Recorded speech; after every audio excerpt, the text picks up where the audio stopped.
सदस्यगण, budget के बाद राज्यपाल अभिभाषण में आपको पर्याप्त अवसर दूंगा।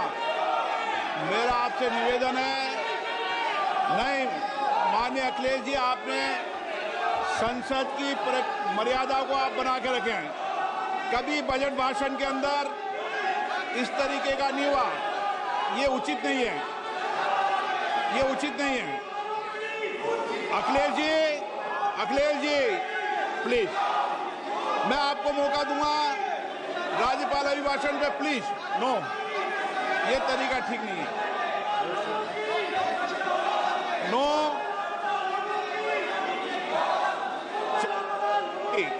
राज्यपाल अभिभाषण पे चर्चा होगी।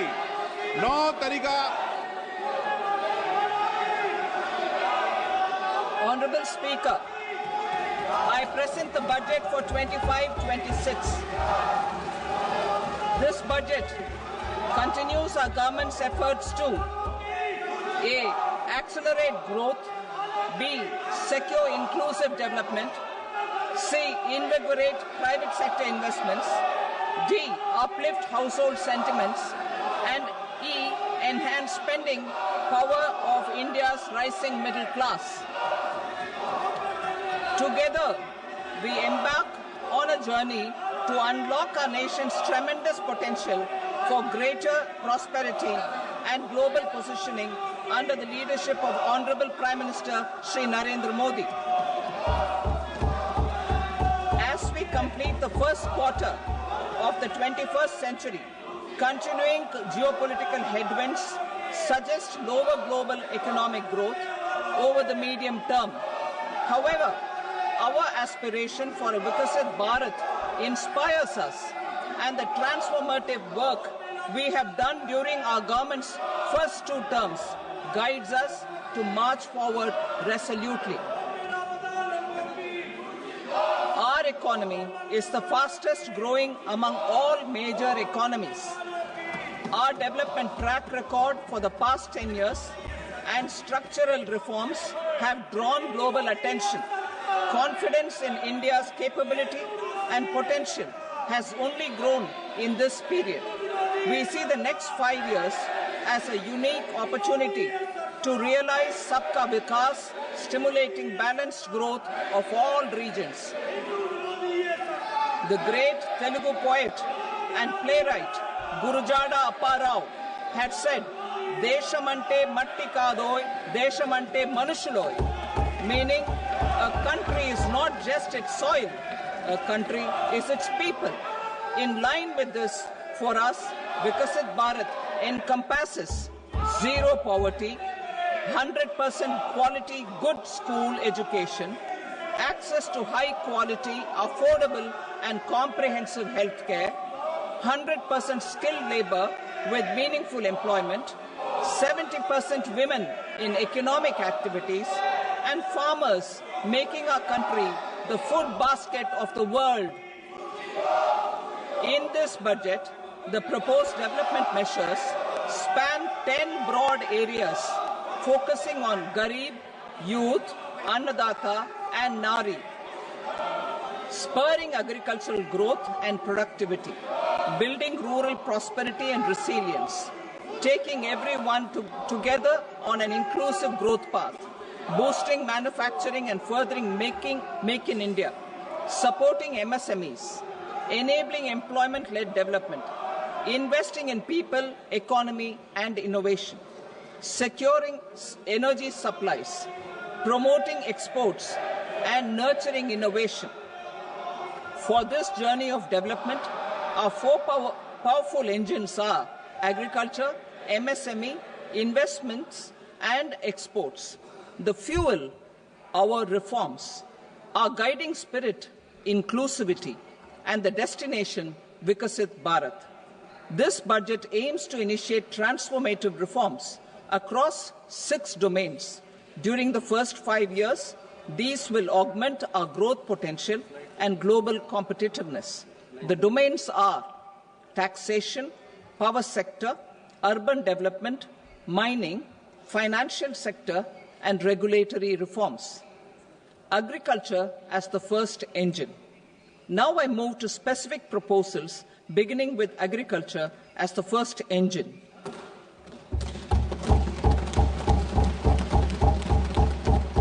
Prime Minister Dhan Dhanya Krishi Yojana, Developing Agri-Districts Program. Motivated by the success of the Aspirational District Program, our government will undertake a Prime Minister Dhan Dhanya Krishi Yojana in partnership with states. Through the convergence of existing schemes and specialized measures, the program will cover 100 districts with low productivity, moderate crop intensity, and below average credit parameters. It aims to 1. Enhance agricultural productivity, 2. Adopt crop diversification and sustainable agricultural practices, 3. Augment post-harvest storage at the panchayat and block level, 4. Improve irrigation facilities, and 5. Facilitate availability of long-term and short-term credit. This program is likely to help 1.7 crore farmers. Building rural prosperity and resilience.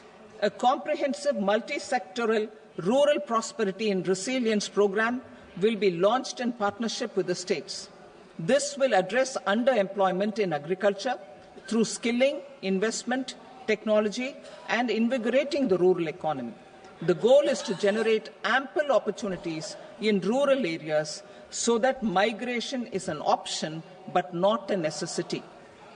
The program will focus on rural women, young farmers, rural youth, marginal and small farmers, and landless families. The details are in Annexure A. Domestic best practices will be incorporated, and appropriate technical and financial assistance will be sought from multilateral development banks.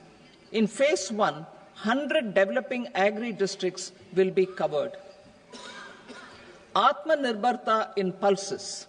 Our government is implementing the National Mission for Edible Oilseed for achieving Atmanirbharta in edible oils.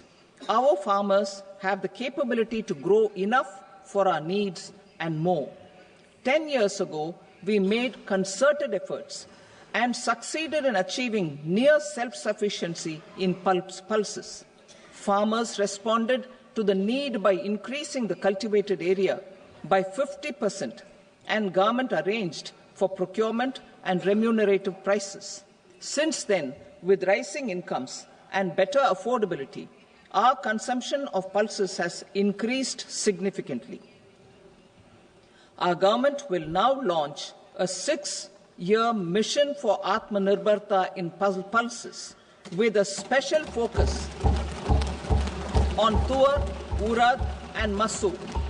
Details are in Annexure B. Central agencies such as NAFED and NCCF will be ready to procure these 3 pulses as much as offered during the next 4 years from farmers who register with these agencies and enter into agreements. Comprehensive program for vegetables and fruits. It is encouraging that our people are increasingly becoming aware of their nutritional needs. It is a sign of a society becoming healthier.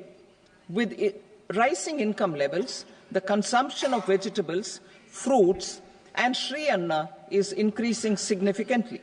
A comprehensive program to promote production, efficient supplies, processing, and remunerative prices for farmers will be launched in partnership with the states. Appropriate institutional mechanisms for implementation and participation of farmer producer organizations and cooperatives will be set up. Makhana Board in Bihar. For this, there is a special opportunity for the people of Bihar. A Makhana Board will be established in the state to improve production, processing, value addition, and marketing of makhana. The people engaged in these activities will be organized into FPOs. The board will provide hand-holding and training support to makhana farmers, and will also work to ensure they receive the benefits of all relevant government schemes. A national mission on high-yielding seeds will be launched, aimed at 1. Strengthening research ecosystem, 2. Targeted development and propagation of seeds with high yield, pest resistance, and climate resilience, and 3. Commercial availability of more than 100 seed varieties released since July 2024. India ranks second largest globally in fish production and aquaculture. Seafood exports are valued at 60,000 crore rupees. To unlock the untapped potential of the marine sector, our government will bring in an enabling framework for sustainable harnessing of fisheries from Indian exclusive economic zone and high seas, with a special focus on the Andaman and Nicobar and Lakshadweep Islands. For the benefit of lakhs of cotton growing farmers, I am pleased to announce a mission for cotton productivity. This 5-year mission will facilitate significant improvements in productivity and sustainability of cotton farming and promote extra long staple cotton varieties. The best of science and technology support will be provided to farmers. Aligned with our integrated 5F vision for the textile sector, this will help in increasing incomes of the farmers and ensure a steady supply of quality cotton for rejuvenating India's traditional textile sector. Kisan credit cards facilitate short-term loans for 7.7 crore farmers, fishermen, and dairy farmers. The loan limit under modified interest subvention scheme will be enhanced from 3 lakh rupees to 5 lakh rupees for loans taken through the KCC. For Atmanirbharta in urea production, our government had reopened 3 dormant urea plants in the eastern region. To further augment urea supply, a plant with annual capacity of 12.7 lakh metric tons will be set up at Namrup in Assam.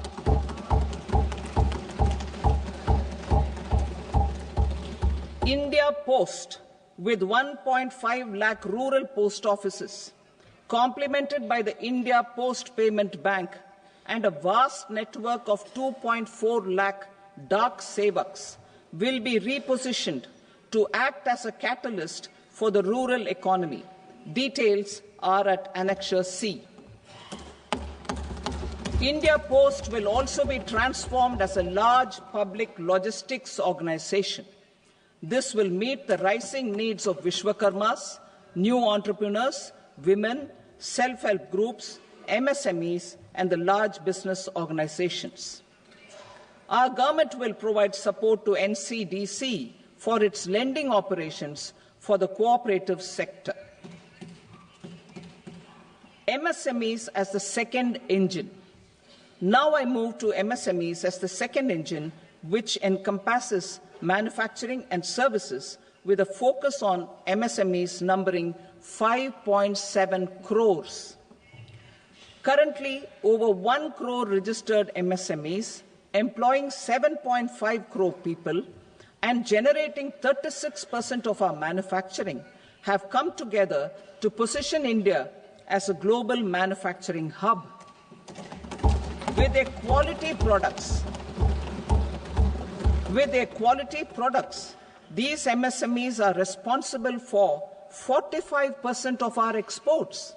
To help them achieve higher efficiencies of scale, technological upgradation, and better access to capital, the investment and turnover limits for classification of all MSMEs will be enhanced to 2.5 and 2 times respectively. This will give them the confidence to grow and generate employment for our youth. The details are given in Annexure D.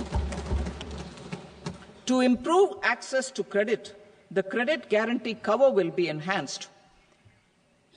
First, for micro and small enterprises from 5 crore to 10 crore rupees, leading to additional credit of 1.5 lakh crores in the next 5 years. Second, for startups from 10 crore rupees to 20 crore rupees, with the guarantee fee being moderated to 1% for loans in 27 focus sectors which are important for Atmanirbhar Bharat. And for well-run exporter MSMEs, for term loans up to 20 crore rupees. Also for the micro enterprises, we will introduce customized credit cards with a 5 lakh rupee limit for micro enterprises registered on Udyam portal. In the first year, 10 lakh such cards will be issued. Fund of funds for startups. The alternate investment fund, AIFs, for startups have received commitments of more than 91,000 crores rupees. These are supported by the fund of funds set up with the Government of India's contribution of 10,000 crore rupees. Now, a new fund of funds with expanded scope and a fresh contribution of another 10,000 crore rupees will be set up.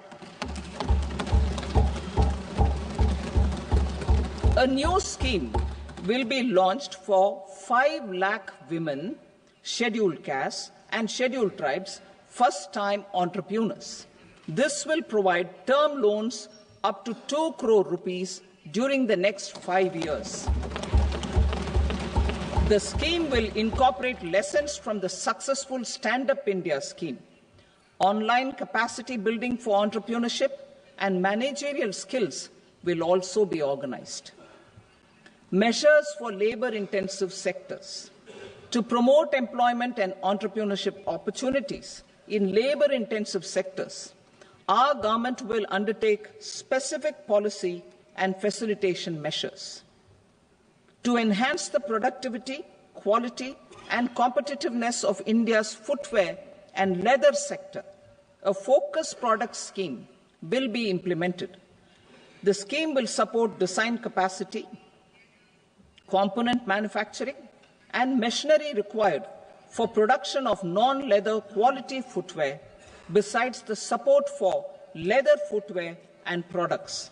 The scheme is expected to facilitate employment for 22 lakh persons, generate over 4 lakh crore rupees, and exports of over 1.1 lakh crore rupees. Measures for the toys sector. Building on the National Action Plan for Toys, we will implement a scheme to make India a global hub for toys.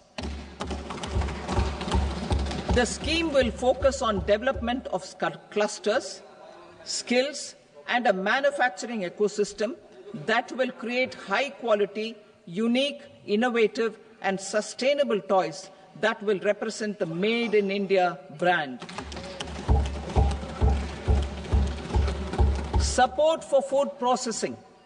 In line with our commitment towards Purvodaya, we will establish a National Institute of Food Technology, Entrepreneurship and Management in Bihar. The institute will provide a strong fillip to food processing activities in the entire eastern region. This will result in 1. Enhanced income for the farmers through value addition to their produce, and 2. Skilling entrepreneurship and employment opportunities for the youth. Manufacturing mission, furthering Make in India. Our government will set up a national manufacturing mission covering small, medium, and large industries for furthering Make in India by providing policy support, execution roadmaps, governance, and monitoring framework for central ministries and states. Details are in Annexure E. Given our commitment to climate-friendly development, the mission will also support clean tech manufacturing. This will aim to improve domestic value addition and build our ecosystem for solar PV cells, EV batteries, motors and controllers, electrolyzers, wind turbines, very high voltage transmission equipment and grid-scale batteries. Investment as the third engine. Now I move to investment as the third engine, which encompasses investing in people, investing in the economy, and investing in innovation. Investing in people. Saksham Anganwadi and Poshan 2.0. Saksham Anganwadi and Poshan 2.0 program provides nutritional support to more than 8 crore children, 1 crore pregnant women and lactating mothers all over the country, and about 20 lakh adolescent girls in aspirational districts and the Northeast region. The cost norms for these nutritional support will be enhanced appropriately. Atal Tinkering Labs.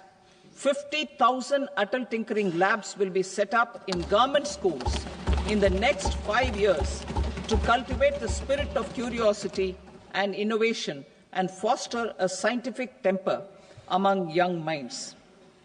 Broadband connectivity to government secondary schools and PHCs. Broadband connectivity will be provided to all government secondary schools and primary health centers in rural areas under the BharatNet project. Bharatiya Bhasha Pustak Scheme. We propose to implement a Bharatiya Bhasha Pustak scheme to provide digital form Indian language books for schools and for higher education. This aims to help students understand their subjects better and in their language. National Centers of Excellence for Skilling. Building on the initiative announced in the July 24 budget, 5 national centers of excellence for skilling will be set up with global expertise and partnerships to equip our youth with the skills required for Make for India, Make for the World manufacturing. The partnership will cover curriculum design, training of trainers, and a skills certification framework and periodic reviews. Expansion of capacity in IITs. Total number of students in 23 IITs has increased 100% from 65,000 to 1.35 lakh in the past 10 years.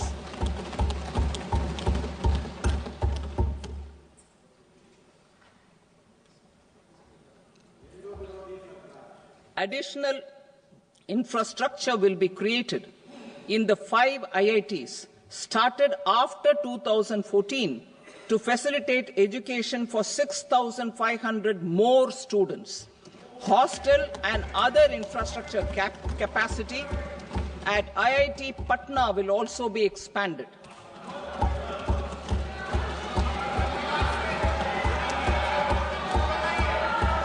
Center of Excellence.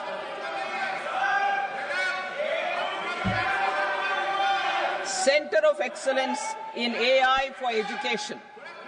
I had announced 3 centers of excellence in artificial intelligence for agriculture, health, and sustainable cities in 2023. Now a center of excellence in artificial intelligence for education will be set up with a total outlay of 500 crores. Expansion of medical education. Our government has added almost 1.1 lakh undergraduate and postgraduate medical education seats in 10 years, an increase of 130%. In the next year, 10,000 additional seats will be added in medical colleges and hospitals towards the goal of adding 75,000 seats in the next 5 years. Daycare cancer centers in all district hospitals. Our government will facilitate setting up of daycare cancer centers in all district hospitals in the next 3 years. 200 centers will be established in 25-26 itself. Strengthening urban livelihoods. Our government has been giving priority to assisting urban poor and vulnerable groups. A scheme for socio-economic upliftment of urban workers will be implemented to help them improve their incomes, have sustainable livelihoods, and a better quality of life.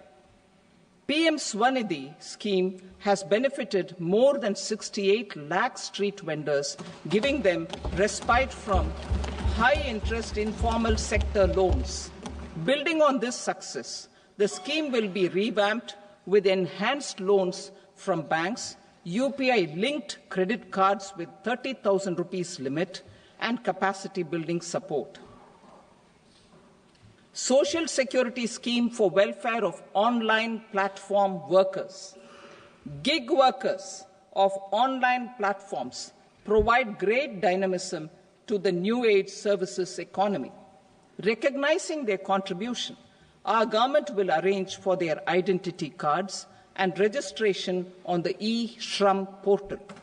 They will be provided healthcare under PM Jan Arogya Yojana. This measure is likely to assist nearly 1 crore gig workers.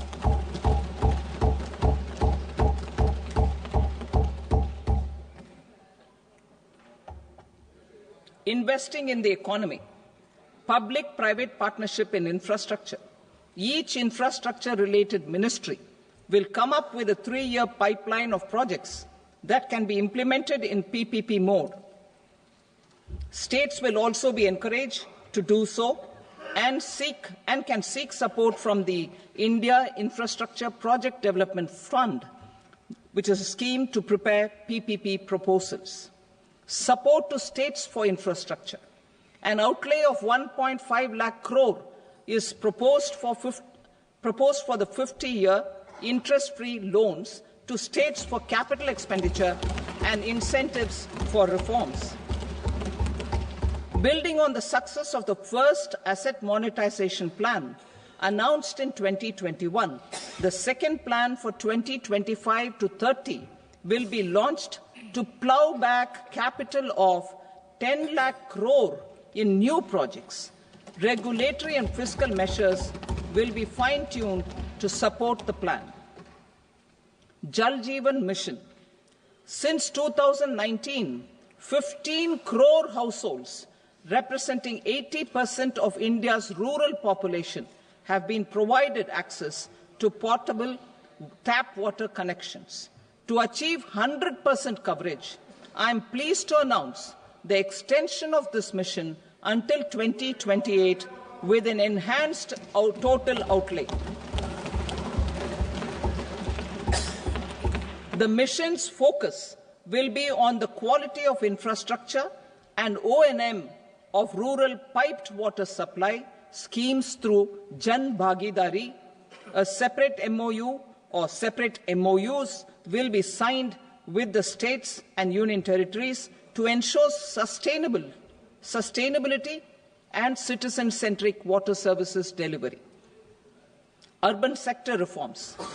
Building on the July budget proposals, urban sector reforms related to governance, municipal services, urban land and planning will be incentivized. Urban Challenge Fund.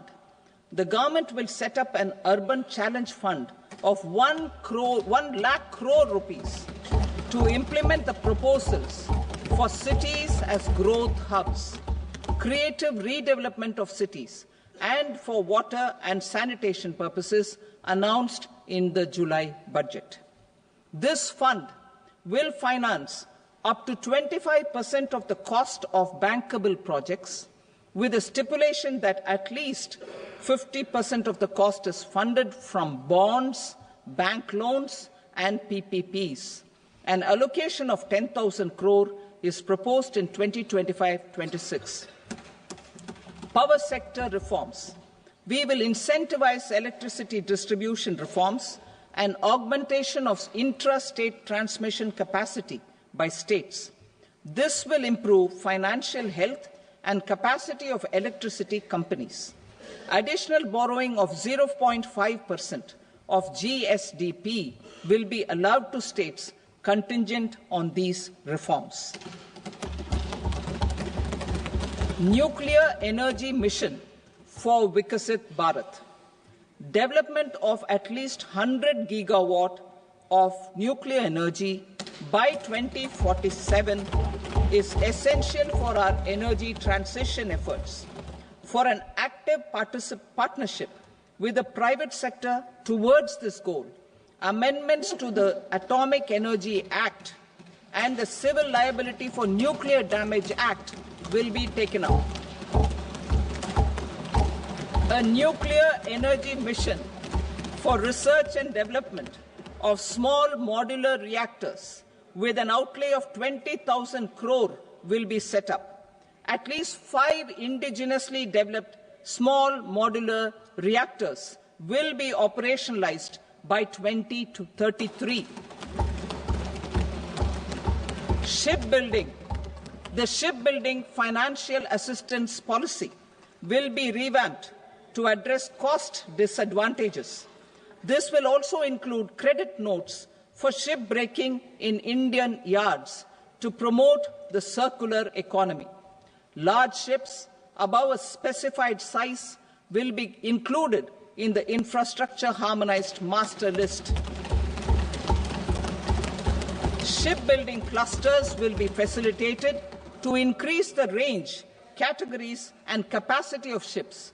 This will include additional infrastructure, facilities, skilling, and technology to develop the entire ecosystem. Maritime Development Fund. For long-term financing for the maritime industry, a Maritime Development Fund with a corpus of 25,000 crore rupees will be set up.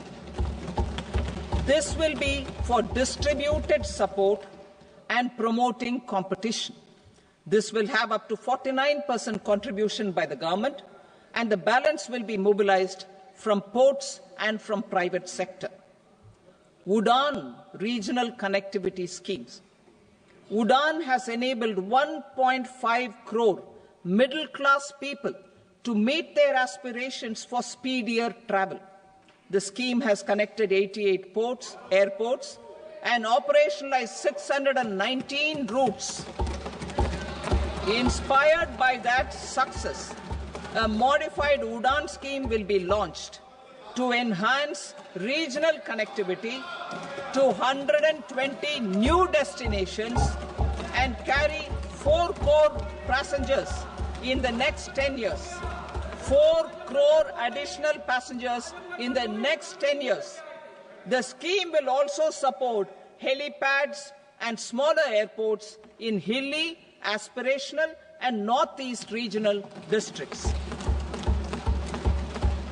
Greenfield airports will be facilitated in Bihar to meet the future needs of the state. These will be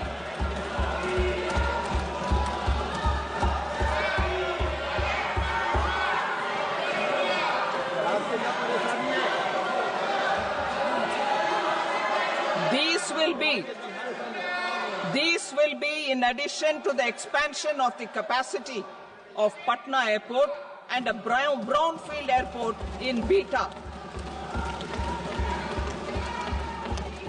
Western Kosi Canal project in Mithilanchal.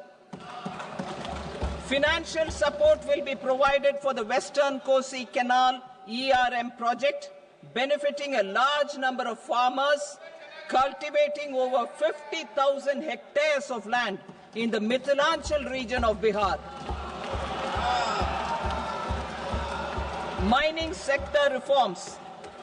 Mining sector reforms, including those for minor minerals, will be encouraged through sharing of best practices and institutions of a state mining index. A policy for recovery of critical minerals from tailings will be brought out. Under the special window for affordable and mid-income housing, SWAMI, 50,000 dwelling units in stressed housing projects have been completed and keys handed over to home buyers. Another 40,000 units will be completed in 2025, further helping middle-class families who were paying EMIs on loans taken for apartments while also paying rent for their current dwellings. Building on this success, Swami Fund 2 will be established as a blended finance facility with contribution from the government, banks and private investors. This fund of 15,000 crore rupees will aim for expeditious completion of another 1 lakh units. PM Gati Shakti data for private sector. For furthering PPPs and assisting the private sector in project planning, access to relevant data and maps from the PM Gati Shakti portal will be provided. Tourism for employment-led growth. Top 50 tourist destination sites in the country will be developed in partnership with states through a challenge mode. Land for building key infrastructure will have to be provided by the states. Hotels in these destinations will be included in the infrastructure harmonized list. The following measures will be taken for facilitating employment-led growth: organizing intensive skill development programs for our youth, including in institutes of hospitality management, providing mudra loans for homestays, improving ease of travel and connectivity to tourist destinations, providing performance-linked incentives to states for effective destination management, including tourist amenities, cleanliness and marketing efforts, and introducing streamlined e-visa facilities along with visa fee waivers for certain tourist groups. Continuing with the emphasis on places of spiritual and religious significance, in the July budget, there will be a special focus on destinations related to the life and times of Lord Buddha. Medical tourism and heal in India. Medical tourism and heal in India will be promoted in partnership with the private sector, along with capacity building and easier visa norms. Investing in innovation. To implement private sector-driven research, development and innovation initiatives announced in the July budget, I am now allocating 20,000 crore rupees for this purpose. A deep tech fund of funds will also be explored to catalyze the next generation startups as a part of this initiative. In the next 5 years, under the PM Research Fellowship Scheme, we will provide 10,000 fellowships for technological research in IITs and IISc with enhanced financial support. The second gene bank with 10 lakh germplasm lines will be set up for future food and nutritional security. This will provide conservation support to both public and private sectors for genetic resources. We will start a national geospatial mission to develop foundational geospatial infrastructure and data. Using PM Gati Shakti, this mission will facilitate modernization of land records, urban planning, and design of infrastructure projects. A Gyan Bharatam mission for survey, documentation, and conservation of our manuscript heritage with academic institutions, museums, libraries, and private collectors will be undertaken to cover more than 1 crore manuscripts. We will set up a national digital repository of Indian knowledge systems for knowledge sharing.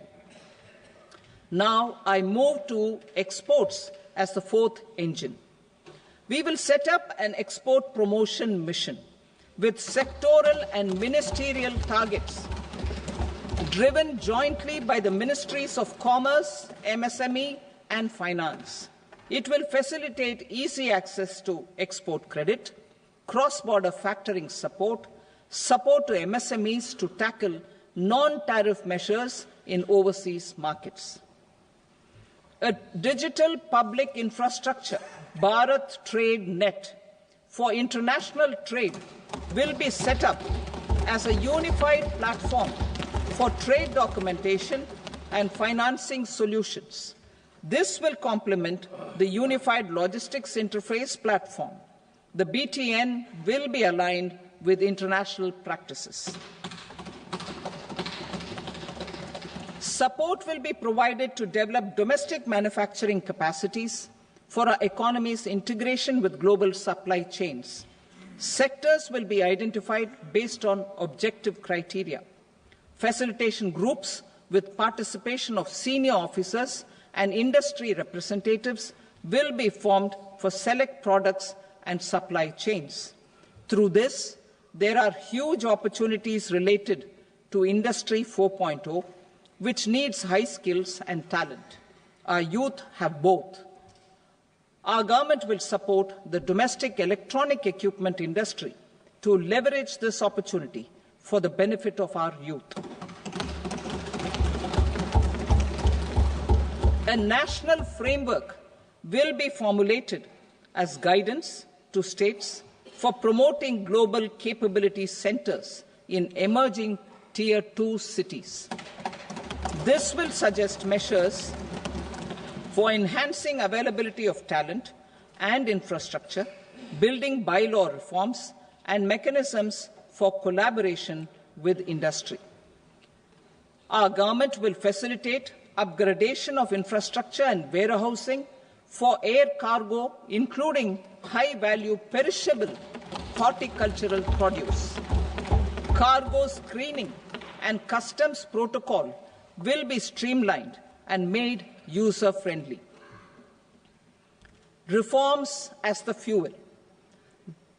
Over the past 10 years, our government has implemented several reforms for convenience of taxpayers, such as faceless assessment, 2, taxpayer charter, 3, faster returns, 4, almost 99% returns being on self-assessment, and 5, Vivad Se Vishwas scheme.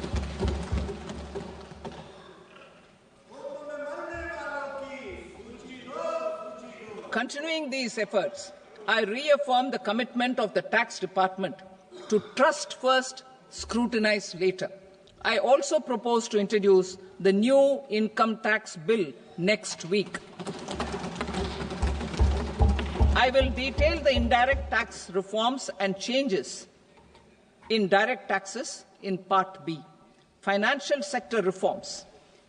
The FDI limit for the insurance sector will be raised from 74 to 100%. This enhanced limit will be available for those companies which invest the entire premium in India. The current guardrails and conditionalities associated with foreign investment will be reviewed and simplified. The services of India Post Payment Bank will be deepened and expanded in rural areas. NABFID will set up a partial credit enhancement facility for corporate bonds for infrastructure.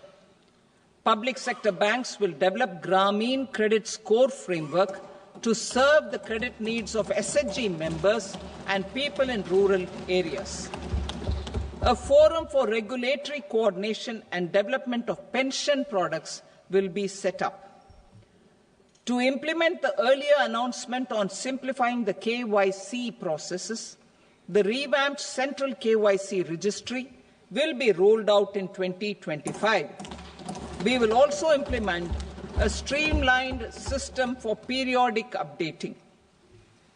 Requirements and procedures for speedy approval of company mergers will be rationalized. The scope for fast-track mergers will also be widened and the process made simpler. As proposed in the interim budget, we signed bilateral investment treaties with 2 countries in 2024.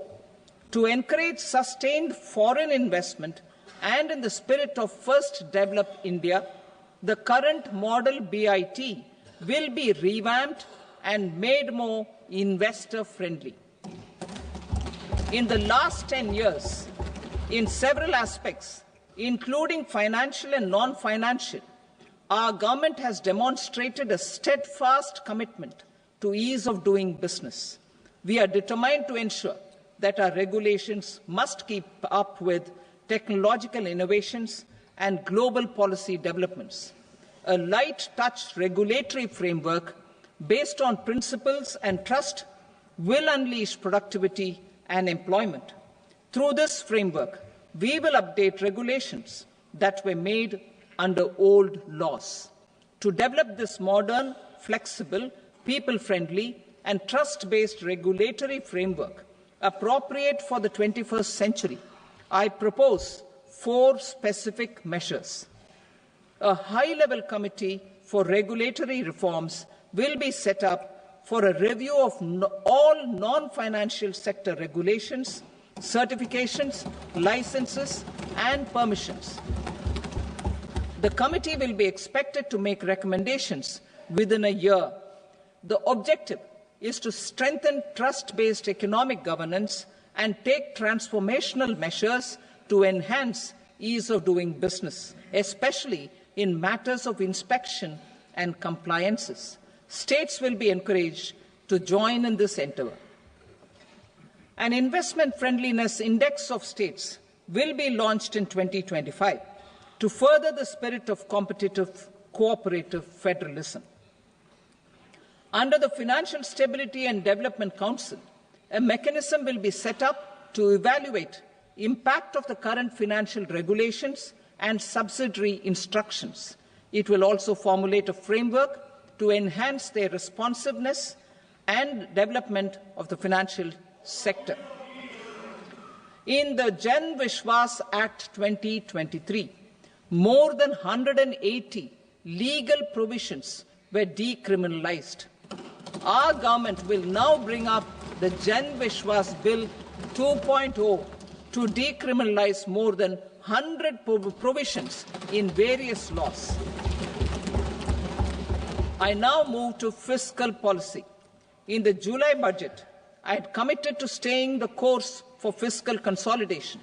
Our endeavour will be to keep the fiscal deficit each year such that central government debt remains on a declining path as a percentage of the GDP.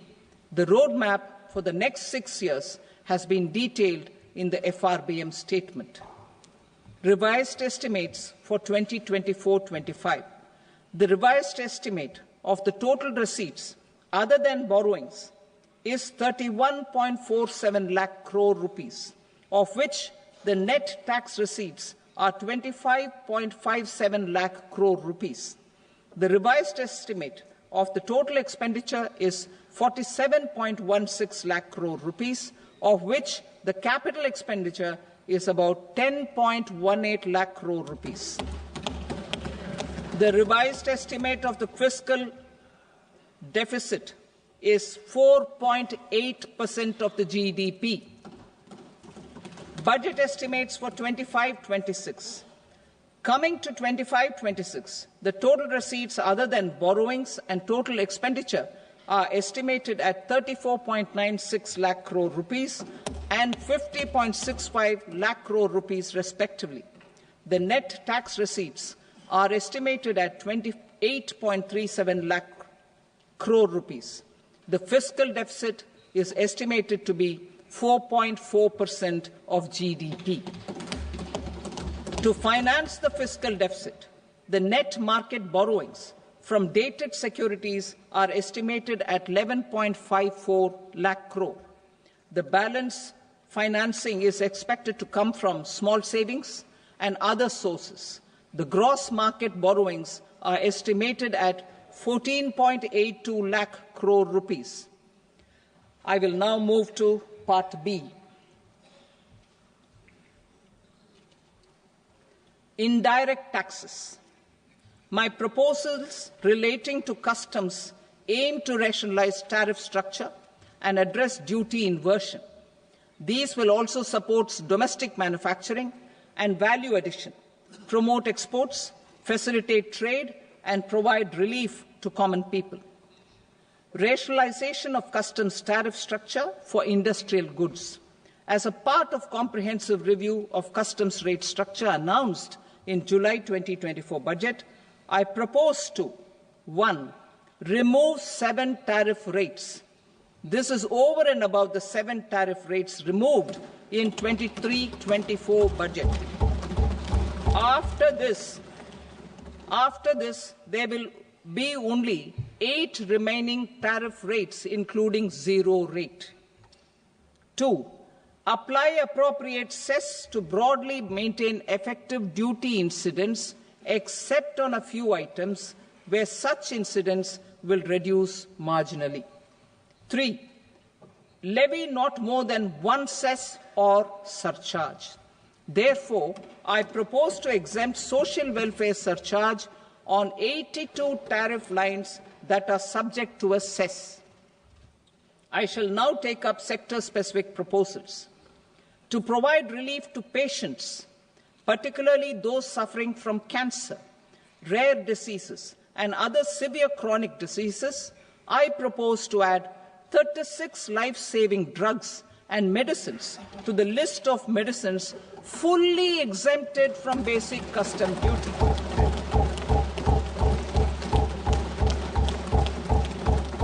I also propose to add 6 life-saving medicines to the list attracting concessional custom duty of 5%. Full exemption and concessional duty will also respectively apply on the bulk drugs for manufacture of the above. Specified drugs and medicines under patient assistance programs run by the pharmaceutical companies are fully exempt from BCD, provided the medicines are supplied free of cost to the patients. I propose to add 37 more medicines along with 13 new patient assistance programs. Support to domestic manufacturing and value addition. Critical minerals. In the July 2024 budget, I had fully exempted BCD on 25 critical minerals that are not domestically available. I had also reduced BCD of 2 other such minerals to provide a major fillip to their processing, especially by MSMEs. Now, I propose to fully exempt cobalt powder and waste, the scrap of lithium-ion battery, lead, zinc, and 12 more critical minerals. This will help secure their availability for manufacturing in India and promote more jobs for our youth. To promote domestic production of technical textile products such as agro-textiles, medical textiles, and geotextiles at competitive prices, I propose to add 2 more types of shuttle-less looms to the list of fully exempted textile machinery. I also propose to revise the BCD rate on knitted fabrics covered by 9 tariff lines from 10 or 20 to 20% or 115 rupees per kg, whichever is higher. Electronic goods. In line with our Make in India policy and to rectify inverted duty structure, I propose to increase the BCD on interactive flat panel display from 10% to 20% and reduce the BCD to 5% on open cell and other components. In 23-24 budget, for the manufacture of open cells of LCD, LED TVs, I had reduced the BCD on parts of open cells from 5% to 2.5%. To further boost the manufacture of such open cells, the BCD on these parts will now stand exempted. Lithium-ion battery. To the list of exempted capital goods, I propose to add 35 additional capital goods for EV battery manufacturing and 28 additional capital goods for mobile phone battery manufacturing. This will boost domestic manufacture of lithium-ion batteries, both for mobile phones and for electric vehicles. Shipping sector. Considering that shipbuilding has a long gestation period, I propose to continue the exemption of BCD on raw materials, components, consumables, or parts for the manufacture of ships for another 10 years.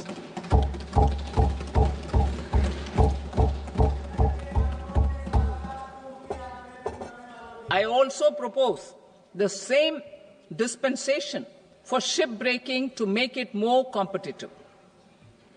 Telecommunication. To prevent classification disputes, I propose to reduce the BCD from 20% to 10% on carrier-grade Ethernet switches to make it at par with non-carrier-grade Ethernet switches. Export promotion. To facilitate exports of handicrafts, I propose to extend the time period for export from 6 months to 1 year, further extendable by another 3 months if required. I also propose to add 9 items to the list of duty-free inputs. Leather sector. I propose to fully exempt BCD on wet blue leather to facilitate imports for domestic value addition and employment. I also propose to exempt crust leather from 20% export duty to facilitate exports by small tanners. Marine products. To enhance India's competitiveness in the global seafood market, I propose to reduce BCD from 30% to 5% on frozen fish paste, surimi, for manufacture and export of its analog products. I also propose to reduce BCD from 15% to 5% on fish hydrolysates for manufacture of fish and shrimp feed. In July 2024 budget, to promote development of domestic MROs for aircraft and ships, I had extended the time limit for export of foreign origin goods that were imported for repairs from 6 months to 1 year and further extendable by 1 year. I now propose to extend the same dispensation for railway goods. Time limit for provisional assessment. Presently, the Customs Act 1962 does not provide any time limit to finalize provisional assessments, leading to uncertainty and cost to trade. As a measure of promoting ease of doing business, I propose to fix a time limit of 2 years, extendable by a year, for finalizing the provisional assessment.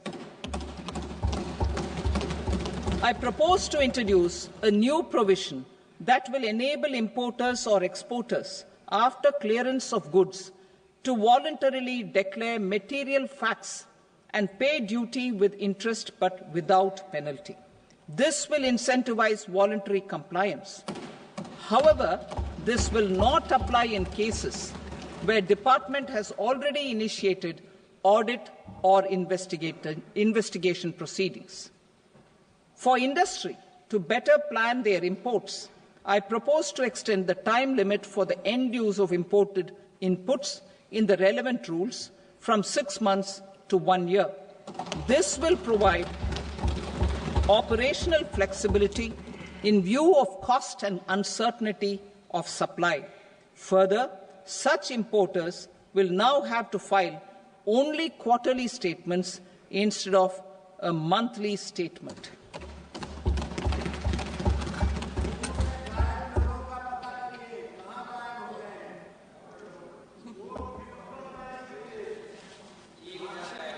I now come to my direct tax proposals.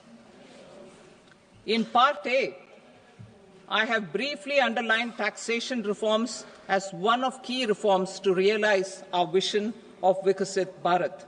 In respect of criminal law, our government had earlier ushered in Bharatiya Nyaya Sanhita, replacing Bharatiya Danda Sanhita. I am happy to inform this august House and the country that for new income tax bill will carry forward the same spirit of Nyaya in its drafting as well. The new bill will be clear and direct in text, with close to half of the present law in terms of both chapters and words. It will be simple to understand for taxpayers and tax administrators, leading to tax certainty and reduced litigation. Reforms, however, are not a destination. They are means to achieve good governance for our people and economy. Providing good governance primarily involves being responsive.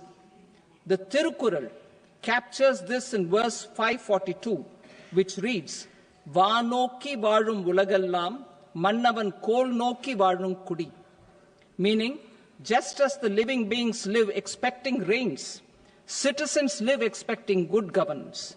Our government is committed to keeping an ear to the ground and a finger on the pulse and responding while balancing our national building efforts.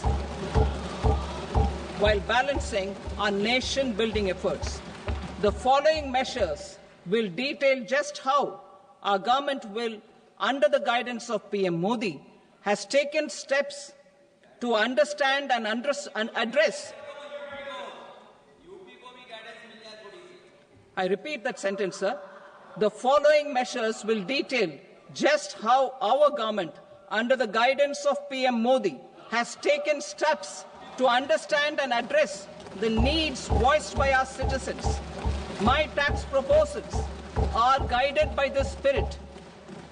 The objectives of my proposals are as follows: personal income tax reforms with special focus on middle class, rationalization of TDS and TCS for easing difficulties, encouraging voluntary compliance, reducing compliance burden, ease of doing business, employment and investment. I will come to my proposal on personal income tax towards the end. TDS and TCS, rationalization for easing difficulties. I propose to rationalize tax deduction at source, TDS, by reducing the number of rates and thresholds above which TDS is deducted. Further, threshold amounts for tax deduction will be increased for better clarity and uniformity. The limit for tax deduction on interest for senior citizens is being doubled from the present 50,000 rupees to 1 lakh rupees. Similarly, the annual limit of 2.40 lakh rupees for TDS on rent is being increased to 6 lakh rupees. This will reduce the number of transactions liable to TDS, thus benefiting small taxpayers receiving small payments.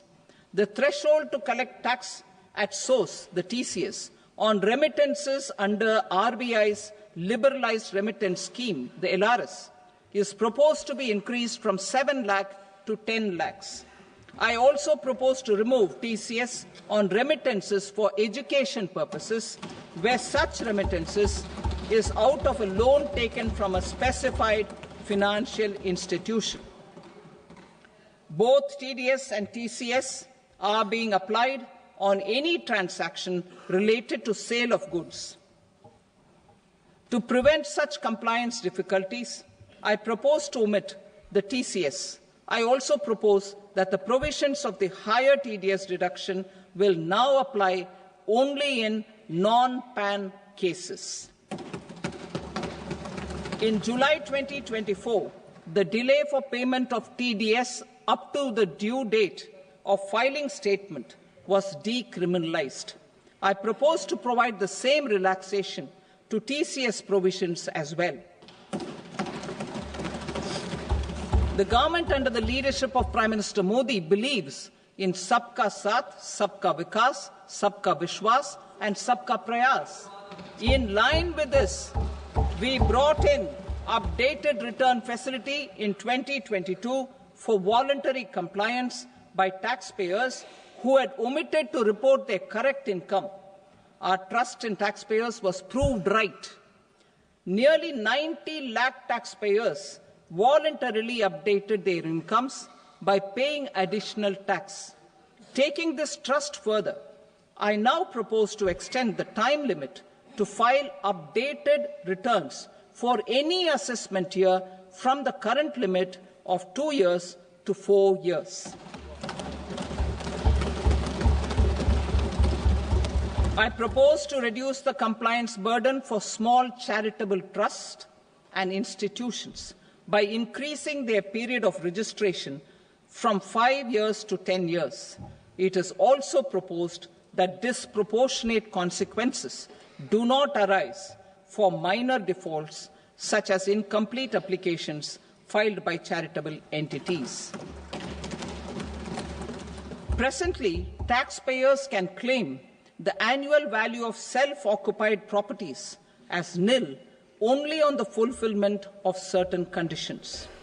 नमस्कार, आप देख रहे हैं सीढ़ी हल्का। मैं हूं आपके साथ ओम पांडे। देखिए, मोदी 3.0 का पहला बजट पेश हो रहा है। देश की वित्त मंत्री निर्मला सीतारमण लगातार आठवीं बार इस बजट को पेश कर रही हैं और ऐसे में सीढ़ी हल्का पर हमको ये खास पेशकश हम आपको बता रहे हैं जहां आखिर किसानों के लिए क्या कुछ ऐलान हुए हैं, क्या कुछ नया उनके लिए इस बजट में है। मोदी 3.0 के बजट में क्या कुछ घोषणाएं हुई हैं फाइनेंशियल ईयर 2025 के लिए। तो ऐसे में सबसे पहले आपको ये जानकारी दे दें, हालांकि विपक्ष ने वॉकआउट भी किया है लेकिन अभी भी बजट पेश हुआ है किसानों पर। तो सबसे पहले आपको बता दें, क्योंकि हरियाणा की अगर खास तौर पर बात करें तो यूरिया की कमी, डीएपी खाद की कमी पर बहुत ज्यादा दिक्कत हुई थी। ये मुद्दा भी विधानसभा में उठा था डीएपी किल्लत का।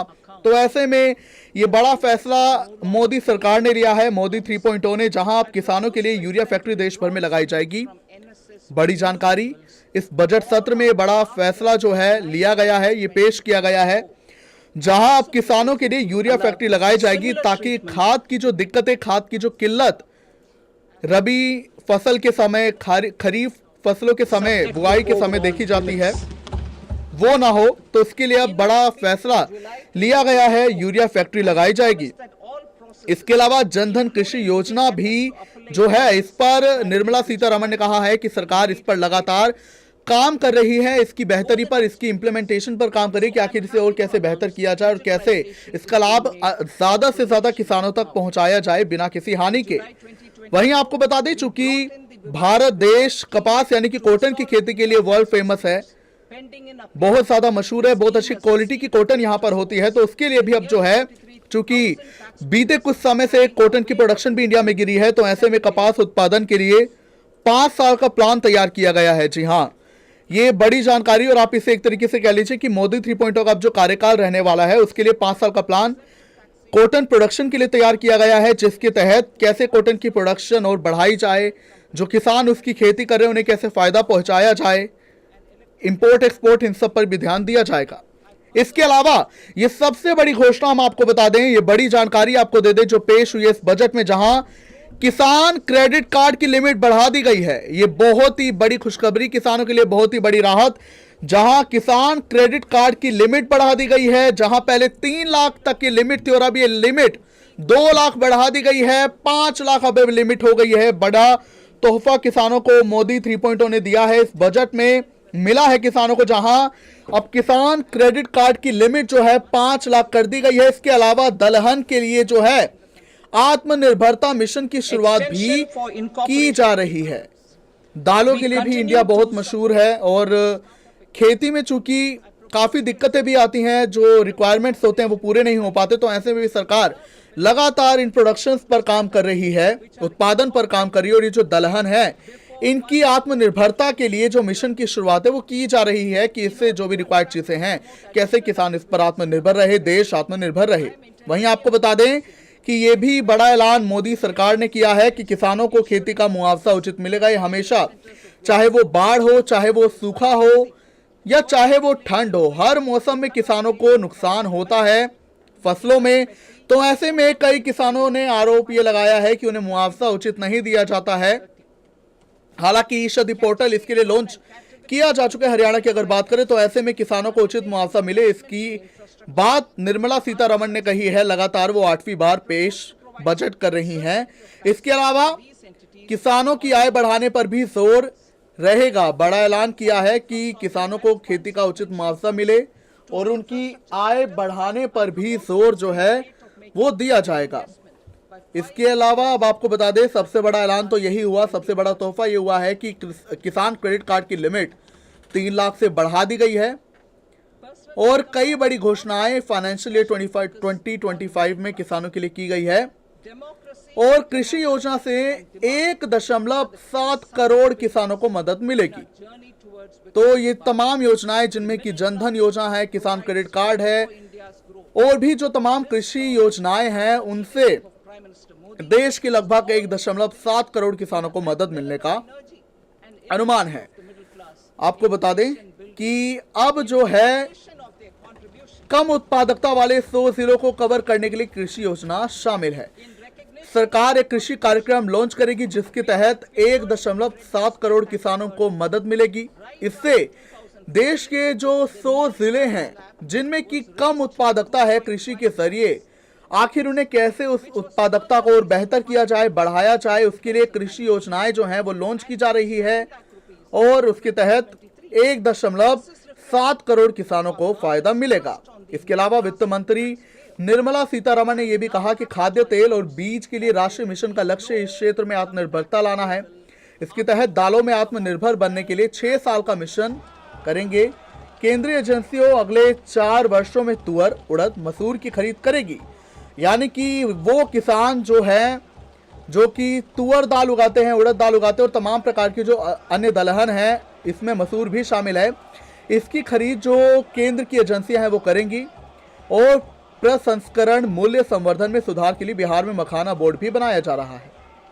लेकिन हरियाणा के किसानों की बात करें तो कई बड़े ऐलान इसमें किए गए हैं।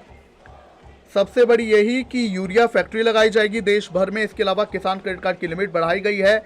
जनधन कृषि योजना पर काम किया जा रहा है और कपास उत्पादन के लिए मिशन भी लॉन्च किया गया है जो कि 6 साल तक के लिए इसका रहेगा। इसके अलावा जो है दलहन पर भी आत्मनिर्भरता मिशन की शुरुआत की गई है। किसानों को उचित मुआवजा मिले, इसका ऐलान किया गया है और किसानों की आय बढ़ाने पर जोर रहेगा। तो ये कई बड़े ऐलान, कई बड़ी घोषणाएं, कई बड़े तोहफे दिए गए हैं किसानों को। The new structure will substantially reduce the taxes of the middle class and leave more money in their hands, boosting household consumption, savings and investment. In the new tax regime, I propose to revise tax rate structures as follows: 0 to 4 lakh rupees nil, 4.8 lakh rupees to 4 to 8 lakh rupees 5%, 8 to 12 lakh rupees 10%, 12 to 16 lakh rupees 15%, 16 to 20 lakh rupees 20%, 20 to 24 lakh rupees 25%, and above 24 lakh rupees 30%. To taxpayers up to 12 lakh of normal income other than special rate income such as capital gains. I read that again. To taxpayers up to 12 lakh of income other than special rate income such as capital gains, tax rebate is being provided in addition to the benefit due to slab rate reduction in such a manner that there is no tax payable by them. The total tax benefit of slab rate changes and rebate at different income levels can be illustrated with a few examples. A taxpayer in the new regime with an income of 12 lakh rupees will get a benefit of 80,000 rupees in tax, which is 100% of tax payable as per the existing rates. A person having income of 18 lakh rupees will get a benefit of 70,000 rupees in tax, that is 30% of tax payable as per existing rates. A person with an income of 25 lakh gets a benefit of 1,10,000 rupees, that is 25% of his tax payable as per existing rates. Details of my tax proposals are given in the annexure. As a result of these proposals, Honorable Speaker, sir, revenue of about 1 lakh crore in direct taxes and 2,600 crores in indirect taxes will be foregone. Mr. Speaker, sir, with this, I commend the budget to this august House.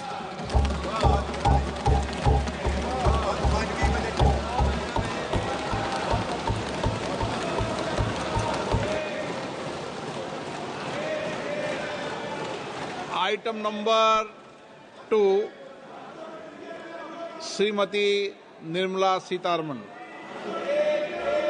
Sir, with your permission, I rise to lay on the table the following statements under Section 3(1) of the Fiscal Responsibility and Budget Management Act 2003. Medium-term fiscal policy cum fiscal policy strategy statement and macroeconomic framework statement. Item number 3 Shrimati Nirmala Sitharaman. Sir, with your permission, I rise to move for leave to introduce the Finance Bill 2025.